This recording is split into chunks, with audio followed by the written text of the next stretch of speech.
Good morning, afternoon or evening, ladies and gentlemen. Allincrypto here, and welcome back, guys, on this happy Monday for what is going to be nothing short of another jam-packed daily cryptocurrency market update. And I hope you guys missed me as much as I missed you over the weekend. Our apologies for not releasing a daily market update during the course of the weekend just gone. But we were away, but hopefully we're back with a bang, albeit slightly later than we usually drop a daily market update. But we have a lot to cover. It's going to be an interesting week in regards to the sort of economic data that is going to be coming out. And we also have, I think it's something like 20% of the S&P companies, the companies that make up the S&P index, their earnings actually coming out this week alone. So we're going to be looking at all that. We'll be looking at sort of the ramifications of that. You've also got the Fed rate decision. You've got non-farm payroll towards the end of the week. We'll make sure you're ready for what's coming this week and the kind of volatility that may introduced. We're also going to be talking about, obviously, the Dixie, the ramification of the Dixie. We'll be reinstating our ideas on the Dixie and what that means for risk more broadly, which has given us this kind of macro reasoning to be bullish on the markets. Aligns with global liquidity cycles, also aligns pretty perfectly with technically everything that we're looking at. We'll be looking, of course, at CoinShares' report like we do every single Monday. CoinShares' report tracks exchange-traded products relating to digital assets, and it tracks the inflows and outflows of them. Quite a lot of volume, unfortunately, a lot of sell pressure in regards to what's taking place with Grayscale. We had the Ethereum ETF launching last week. It's done exceptionally well. The first day, if you exclude Bitcoin and you look at all the ETFs that have been launched in the past 12 months, the Ethereum ETFs at the top. Clear demand there for this new asset class.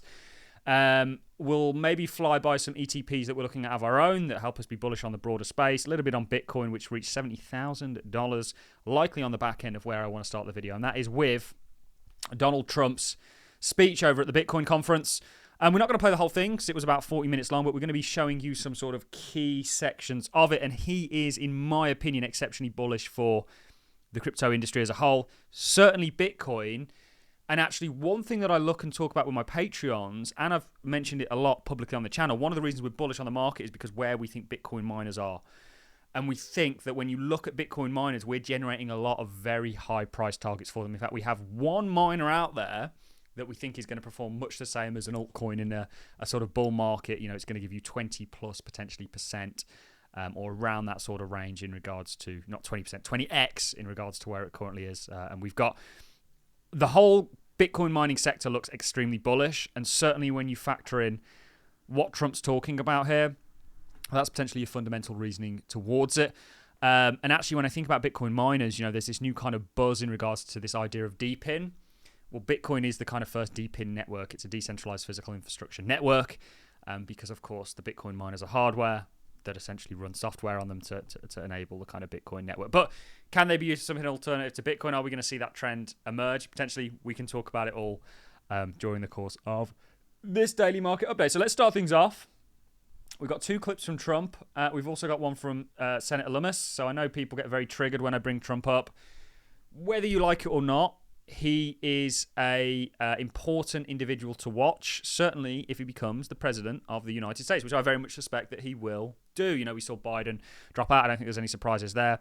Not really heard much in regards to Kamala's crypto stance. So I think Trump's going to win, in my opinion, by a landslide. If that offends you, I don't know what to tell you. That's just my view on it. I think that's a bullish outlook for this industry. With or without him, with, you know, everything that we've looked at, you know, points in the same direction. But he's kind of a prophecy fulfiller, if you will. So let's dive into clip number one, and then we'll continue with the video.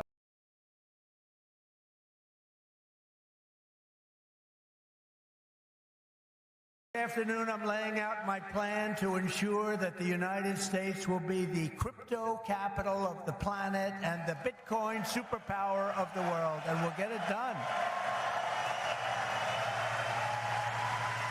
If crypto is going to define the future, I want to be mined, minted, and made in the USA. It's going to be. It's not going to be made anywhere else. And if Bitcoin is going to the moon, as we say, it's going to the moon, I want America to be the nation that leads the way. And that's what's going to happen.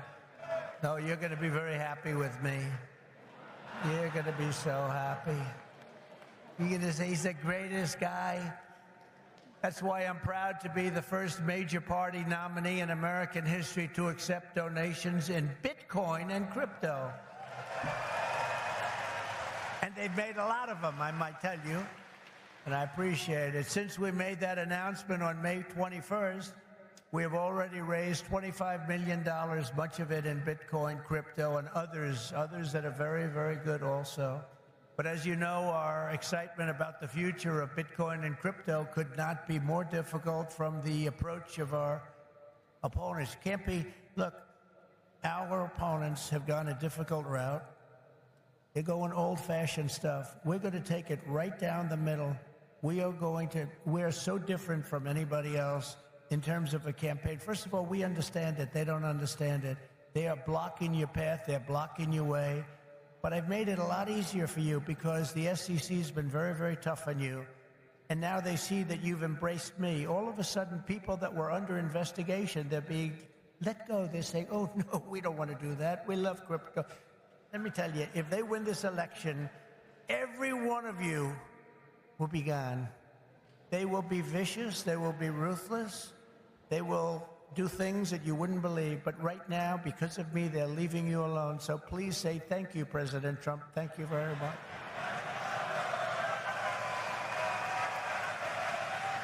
And the reason they're doing that is I've heard from some of your great geniuses that talk to me about this subject. I've heard from Vivek. 175 million people in some form are involved with this world of crypto and Bitcoin and all of the others, 175 million. So when they heard that, they said, let's be nice to them, at least until after the election. Good afternoon.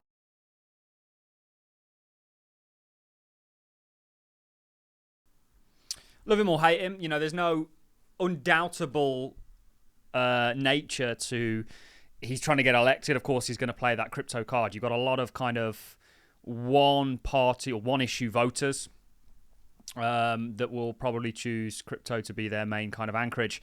So that was very interesting. He also said he was going to fire Gary Gensler, which he knows that's a popular thing in crypto. He's bullish for the industry. I genuinely do believe that and feel that. And I think there's a major trade, an investment opportunity in regards to Bitcoin miners as a result of all this. And I don't want to, I'd mentioned that, you know, you can actually use Bitcoin miners and that resource for something else. There's computing power, because it computes the oil of tomorrow.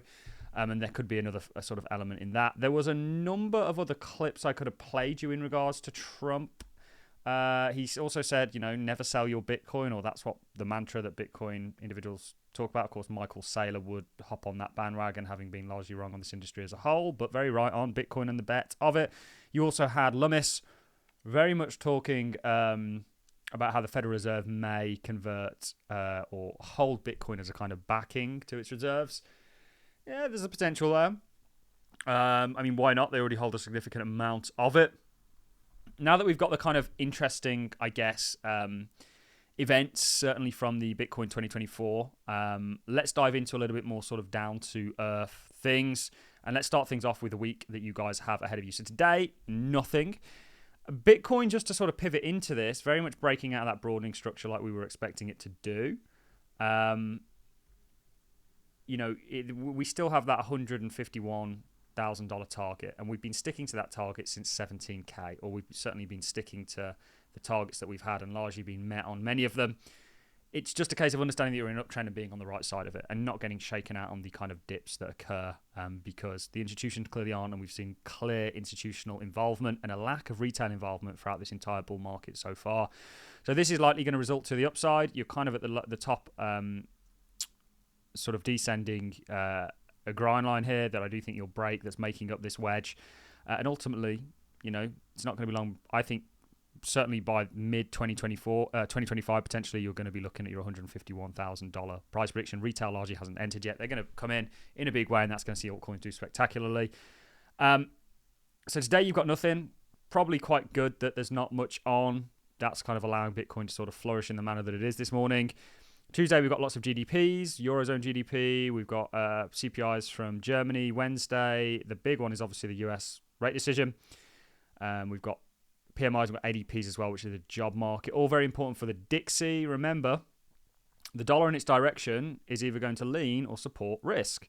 And this is, and our direction on the Dixie is largely what has given us the confidence to be long, certainly with technically what we're seeing, the risk markets, and to make some of the calls that we have. We made a call recently on Tesla, UK housing. On the topic of UK housing, there was something interesting that maybe I haven't brought up. But we want the dollar to roll, and that's ultimately going to see risk do well. And we do believe that's the case. We've got higher targets, or we've got targets for the Great British Pound against the dollar and the euro against the dollar. And of course, when you look fundamentally at what the implications of rate cuts mean for the dollar, it essentially means that you're going to see downside for the DXY against other currencies. So this is obviously a big one to watch. The expectations for this is that they're not going to lower rates. However, they are going to look to lower rates in September. It's overwhelming that they're going to likely do so. I wouldn't be surprised. I mean, there's still a possibility, I think. I think it's more than 5% in my opinion. But certainly September is very likely, and they might actually do it to more of a degree than 25 basis points and move to more towards the 50 basis points, so 0.5%. You've got a lot of company, or let's finish off on the week first. Then you've got Bank of England rate decision. So they're expected to cut by 25 basis points. And then you've got non-farm, which is going to be a big one. Everything is about the DXY. We don't want to go too sort of deep into this. Remember, we've got that sort of channel that we've been in. We've got everything kind of aligns in regards to what we're looking at. It's a big week for earnings. So this week is starting on the 29th. Look at all the earnings you've got. Something like 20% of the S&P. Tesla had their earnings last week and they came out quite poorly, but we said this was a great place to bid Tesla and look for this right shoulder to form and ultimately see Tesla doubling. You know, Amazon well on its way to our kind of target that we've got at 261, and we made that sub 130. It's a good environment, full stop. So it's going to be an interesting week. Kind of want to fly through things, not go too much into it, just let you know sort of a bit of a heads up. For me, obviously, what's said on FOMC is going to be interesting, and also non-farm payroll, the big ones. Obviously, lots of earnings, so we'll see how things react. There's going to be a lot of volatility likely as a result of that, certainly when you couple earnings with the economic data. Again, Bitcoin doing quite well on the kind of back end of Trump saying what he said, you know, the week opening up. This is just a pullback in what is a broader uptrend, guys. Never lose sight of that. To move on to CoinShares' report, you can see there wasn't an overly dominating inflow, but there was a lot of volume. There was $2.2 billion in terms of volume in fact, alone in the Ethereum ETFs. A lot of this was downside, obviously, due to Grayscale. You can see that here. Again, we saw quite a lot of inflows in regards to, barring Solana, sort of altcoins, certainly the multi-asset altcoin baskets, which is really what we're just waiting for to break out. So not only have we done our homework on the total 2, which we think is going to $3.8 trillion, we've also done our homework on others, which aligns with where we think total 2 is going. Others obviously being everything outside of the top 10. And then, of course, when we look at ETPs, you know, when we look at stablecoin dominance, everything aligns, guys. When it walketh, talketh, and quacketh like a duck, it's a duck. Obviously, this is Bitwise's top 10 crypto index fund. This is Grayscale, or 21 Shares' fund. And, of course, this is Grayscale's, which has been a real successful chart for us. So it's just a case of sort of hanging in there and allowing things to play out. You know, even Coinbase looks to have sort of finished its move. There really isn't any reason to kind of deviate from the path ahead. You know, we've got great things coming. And I think Trump, whether you like it or not, may be a factor in all of that. And there is a massive opportunity with Bitcoin miners. You know, in our Patreon, we don't just look at cryptos. Obviously, we have a basket of cryptos. We're quite heavily in sort of AI and DPIM. But we also are looking at miners. We've, you know, been buying things like Coinbase. It's a $30, $40 range. You know, it's done exceptionally well. And there's a number of other crypto stocks that we look at, and miners is a big one. And I think there's going to be an element of Trump in that and the success of it, and maybe a more broad element of actually, well, is there a more profitable thing to use these miners for than Bitcoin, in terms of they really are just compute networks. Anyway, on that note, guys, I'm going to love and leave you. We are back to normal now, guys. We do apologize, like I say, for sort of taking the time off over the weekend, but we're back, and hopefully with a bit of a bang. So interesting things going on. Hang in there, enjoy the ride as much as you can, and I'll see you on the flip side. Thanks all for watching, ladies and gentlemen. See you all in the next one.